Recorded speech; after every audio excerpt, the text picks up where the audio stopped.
Alrighty, so we do have a leaky cleanout cap. You can see all the buildup and all the nastiness here. Last person to go into this line actually didn't put any sealant on here, so we've had a slow, consistent leak just going whenever we flush a toilet, run water, or any of that stuff. So I'm going to try and fix that today by actually putting a sealant on there, making sure that we're leak free before I head out.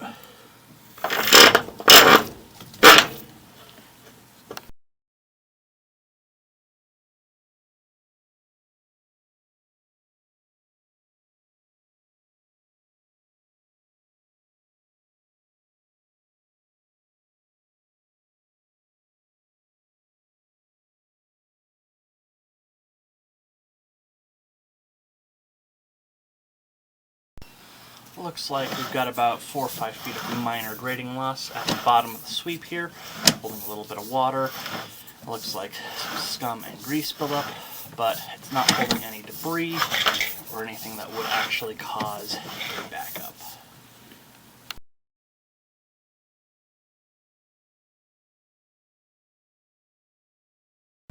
And then here at 21 feet, it looks like we've got some cast iron here, the foundation, slab, most of the foundation. We are seeing some scale buildup here. You can see that it's starting to channel to the left side of the line here. It's nothing that's urgent today, but it is something to be monitored and to be cleaned every 3 to 5 years to prevent any backups, to make sure that this stuff does not get too bad. And then here at 26 feet, we do have our transition point. It is cast iron to PVC connection. It looks aligned properly. We're not seeing any roots or offsets or any other defects. We're going to go ahead and flush the basement toilet and check for flow and leakage.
Alrighty, so we're out here at the city tap at 101 feet. You can see a little chip off the top of the tap connection here. It is not compromised though. We have an intact gasket and no root intrusions, which are the big things that we'd be looking for here in this situation. I'm going to test flow. If that were at the bottom, I'd be a little more concerned about possible leakage or compromise, but seeing as it is at the top, away from flow and debris, I'm a little less concerned about that. We want to prove flow, make sure everything is leak-free and good to go here.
Alrighty, so overall, this line looks pretty good. Minor settling on the inside, chip off of the tap connection at the very end. So there's really only two defects I found, nothing worth repairing. Again, those things are worth monitoring, but only once every decade or so.